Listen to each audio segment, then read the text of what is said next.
নিজেদের কয়লা মাটিতে ফেলে রেখে আদানির কাছ থেকে দ্বিগুণ দামে বিদ্যুৎ কিনছে বাংলাদেশ।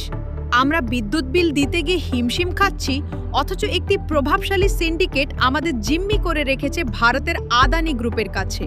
ভারতের অন্যান্য কেন্দ্র থেকে যেখানে বিদ্যুৎ আনতে খরচ হয় ৮ টাকা ৪০ পয়সা, সেখানে আদানির বিদ্যুৎ কিনতে আমাদের দিতে হচ্ছে ১৪ টাকা ৮৭ পয়সা। আদানির এই ফাঁদে কি আছে জানেন? Capacity charge. আপনি যদি আদানির কেন্দ্র থেকে ১ ইউনিট বিদ্যুৎ নাও নেন, তবুও চুক্তি শর্ত অনুযায়ী তাদের বছরে $৪৫০ মিলিয়ন, যা বাংলায় ৫,৪০০ কোটি টাকা জরিমানা বা ক্যাপাসিটি চার্জ দিতে হবে। ২৫ বছরের দায়। এই অসম চুক্তির কারণে আগামী ২৫ বছরে বাংলাদেশকে প্রায় $১০ বিলিয়ন, ১,২০,০০০ কোটি টাকা বাড়তি পরিশোধ করতে হবে। কমিশন বাণিজ্য। আমাদের বড়পুকুরিয়া বা ফুলবাড়িতে উন্নত মানের কয়লা আছে, কিন্তু নিজের কয়লা তুললে তো কমিশন পাওয়া যাবে না। তাই ২০১০ সালের বিশেষ আইন ব্যবহার করে কোনো টেন্ডার ছাড়াই আদানির সাথে এই চুক্তি করা হয়েছিল।